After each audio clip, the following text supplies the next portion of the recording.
Trust wallet log in, অর্থাৎ trust ওয়ালেটের পুরনো অ্যাকাউন্ট আবার ওপেন করা। আমাদের বিভিন্ন প্রয়োজনে আমাদের মোবাইল থেকে বিভিন্ন অ্যাপ্লিকেশন আনইনস্টল হয়ে যায়। ট্রাস্ট ওয়ালেট আনইনস্টল করার পরে আবার পুনরায় অ্যাকাউন্ট কীভাবে লগ ইন করবো তা আজ আমরা আলোচনা করব। চলুন, আমি রিপন, আপনারা দেখছেন আমার ফ্যাক্ট পয়েন্টের ইউটিউব চ্যানেল। বিভিন্ন টেক রিলেটেড ইনফরমেটিভ ভিডিও সবার আগে পেতে অবশ্যই চ্যানেলটিকে সাবস্ক্রাইব করতে ভুলবেন না। বিভিন্ন আপডেট সবার আগে পেতে আমাদের টেলিগ্রাম চ্যানেলে যুক্ত হতে পারেন, লিঙ্ক ডেসক্রিপশন বক্সে পেয়ে যাবেন। আপনারা হয়তো জানেন, ট্রাস্ট ওয়ালেট অ্যাকাউন্ট তৈরি করার সময় কোনো ফোন নাম্বার, ইমেল বা অন্য কোনো ডকুমেন্ট লাগে না। অ্যাকাউন্ট ক্রিয়েটের সময় আমাদের 12 থেকে 14টা কিওয়ার্ড দেয়। ওই কিওয়ার্ডগুলো আমাদের যত্ন করে রাখতে হয়, কারণ লগ ইন করার সময় আমাদের ওই কিওয়ার্ডগুলো পুনরায় লাগবে। চলুন, আজকে আমরা ভিডিওর মাধ্যমে ট্রাস্ট ওয়ালেটের লগ ইন প্রসেসটা দেখাবো। এর জন্য আমাদের সর্বপ্রথম ট্রাস্ট ওয়ালেট আসতে হবে। ট্রাস্ট ওয়ালেটটি ওপেন করার পরে আমাদের সামনে এরকম একটা ইন্টারফেস চলে আসবে। আপনারা দেখতে পাচ্ছেন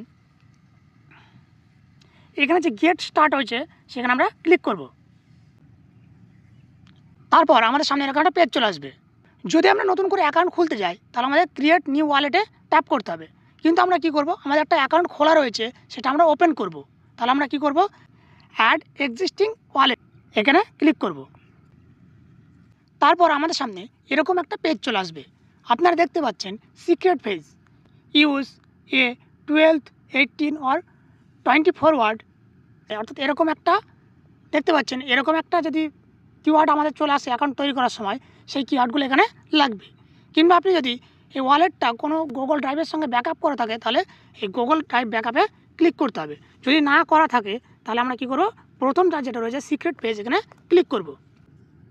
আপনারা দেখতে পাচ্ছেন এখানে হচ্ছে মাল্টি কয়েন ওয়ালেট, এখানে আমরা ক্লিক করব। ওখানে ক্লিক করার পরে আমাদের যে অ্যাকাউন্ট ক্রিয়েটের সময় এরকম ধরনের কিওয়ার্ড দিয়েছিল, এই কিওয়ার্ডগুলো ওখানে পূর্ণ করতে হবে, অর্থাৎ এই কিওয়ার্ডগুলো কপি করে ওখানে পেস্ট করতে হবে। কিওয়ার্ডগুলো বসানোর পরে রিস্টোর ওয়ালেটে ক্লিক করতে হবে। দেখতে পাচ্ছেন আমাদের ট্রাস্ট ওয়ালেট ওপেন হয়ে গেছে। স্টার্ট ইউজিং ট্রাস্ট ওয়ালেট এখানে ক্লিক করতে হবে।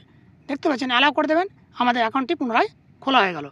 ভিডিওটি ভালো লাগলে অবশ্যই একটি লাইক করবেন এবং চ্যানেলটিকে সাবস্ক্রাইব করতে ভুলবেন না। ট্রাস্ট ওয়ালেটের অ্যাকাউন্ট তৈরির পদ্ধতি নিয়ে আমাদের চ্যানেলে একটা ভিডিও পেয়ে যাবেন এবং ট্রেজার এন্ট্রির সঙ্গে ট্রাস্ট ওয়ালেটের BEP20 নেটওয়ার্ক ওয়ালেট অ্যাড্রেস অ্যাডের একটা ভিডিও আমাদের চ্যানেলে পেয়ে যাবেন। ডেসক্রিপশন বক্স থেকে দেখে নিতে পারেন।